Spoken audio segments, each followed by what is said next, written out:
Imagine cutting a superstar like DeAndre Swift to save a few million, only to land a secret weapon who just dropped a 1,000-yard season on arrival. Could the Chicago Bears really pull off the ultimate heist for Kenneth Gainwell, or are we about to gamble away our entire backfield stability for some extra cap space? Stick around because the offseason math is getting absolutely wild, and some of these potential draft steals will leave you speechless. Before we dive into the chaos, do me a massive favor, smash that like button, share this with your fellow fans, and subscribe so you never miss a single update on our climb back to the top. The conversation is heating up around DeAndre Swift. Everyone is looking at the numbers and wondering, if the front office moves on, is Kenneth Gainwell the answer? Gainwell quietly went nuclear for the Steelers last year, and I mean nuclear.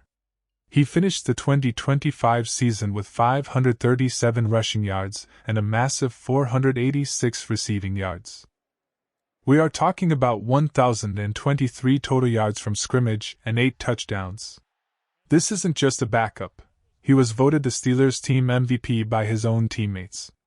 He basically took over the lead snaps in Pittsburgh and proved he's one of the best dual-threat weapons in the league with 73 receptions. If we cut or trade Swift, we save $7.5 million in cold, hard cash. If Gainwell costs around $5 million on a 2-year, $10 million deal with maybe $7 million guaranteed, does that $5 million in savings actually make us better? Swift is arguably the more explosive pure runner.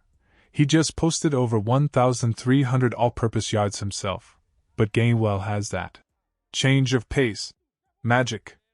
Swift has been productive, and his $8 million cap hit for 2026 is actually very reasonable for a guy giving you that kind of output. But if the goal is to get younger and cheaper without losing the passing game utility, Gainwell is the name on everyone's lips.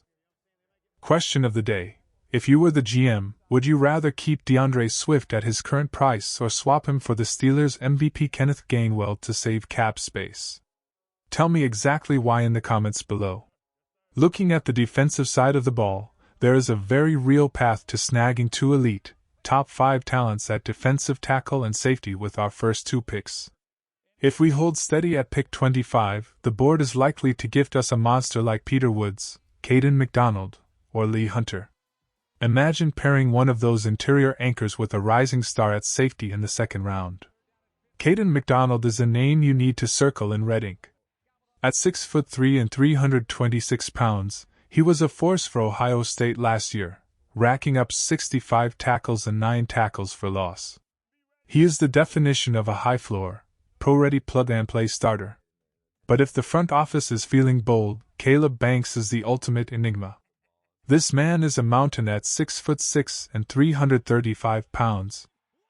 Even though a foot injury limited him to just 3 games at Florida last year, he went to the Senior Bowl and absolutely dominated. Some scouts are now saying he could skyrocket into the top 10. If he's there at 25, do you take the injury risk for that one-of-one athleticism? Then in the second round, you look at a guy like A.J. Halsey. He transferred to LSU and became a human heat-seeking missile, recording 89 tackles and 3 interceptions. Pairing a massive DT like McDonald or Banks with a ballhawk like Halsey or Penn State's Zakee Wheatley could transform this defense overnight.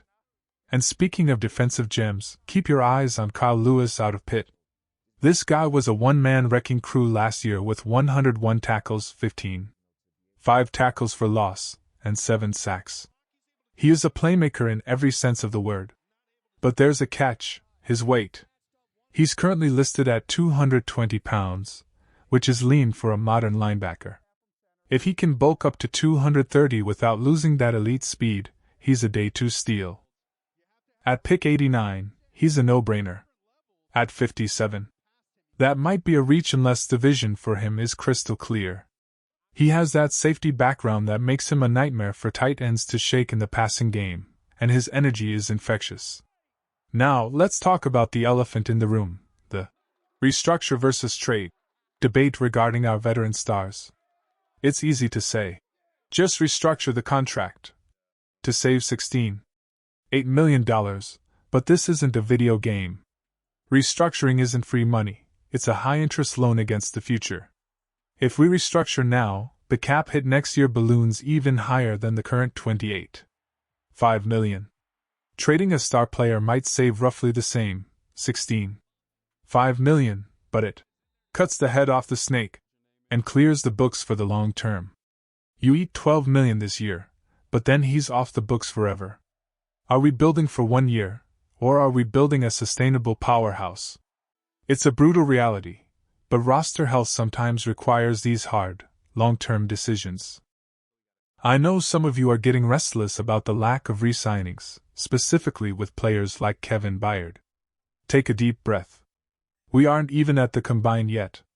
The real business happens in Indianapolis when agents and GMs are all in the same room. The legal tampering period doesn't even start until March 9th. Expect the floodgates to open toward the end of the month, but for now, the front office is still in the scouting and planning phase. They are evaluating every single snap from the previous season before they commit tens of millions of dollars. One name that is generating massive heat is T.J. Parker. After a dominant Senior Bowl, his stock is soaring despite a quiet year at Clemson. He's a high-floor edge rusher who can shut down the run and bully tackles with pure length and strength. He finished last year with 5 sacks and 10 tackles for loss, proving that even in a down year, he's a problem. If he clocks a solid time at the combine, he's a lock for the first round. If he somehow slips to the early second, would you pull the trigger on a trade-up? He's the kind of physical presence this defense needs to set the tone and punish opposing quarterbacks. Then there's the wild card, a potential trade for Jordan Davis. The Eagles just exercised his 5th-year option for $12.9 million in 2026, but let's be real, with Jalen Carter there, is Davis becoming expendable? He's a 340-pound brick wall who finally showed some pass rush life with nearly 5 sacks last year. If we could snag him for a mid-round pick and sign him to a reasonable extension, he could be the anchor we've been missing. Imagine a $12 million a year deal for a guy who makes every linebacker behind him 5 times more effective. Finally, don't sleep on Gabe Jacas out of Illinois. He is a local kid who just put up 11 sacks and 14 tackles for loss. He is a pure speed rusher with a ghost move that leaves tackles lunging at air. He might need to add some mass to play in a traditional 4-man front, but as a day 2 developmental piece, his upside is undeniable. He has the frame to grow into a terrifying presence on the end. The talent is out there, and the options are on the table. It's going to be a wild ride as we approach free agency and the draft. We are 1 or 2 big moves away from changing the entire trajectory of this franchise. Are we going to see a complete overhaul of the backfield, or will we double down on the guys who got us here? The clock is ticking, and the decisions made in the next 30 days will define the next 5 years of football in this city. Whether it's the draft or free agency, the plan is in motion. Get ready, because the North is wide open, and it's time to take what's ours.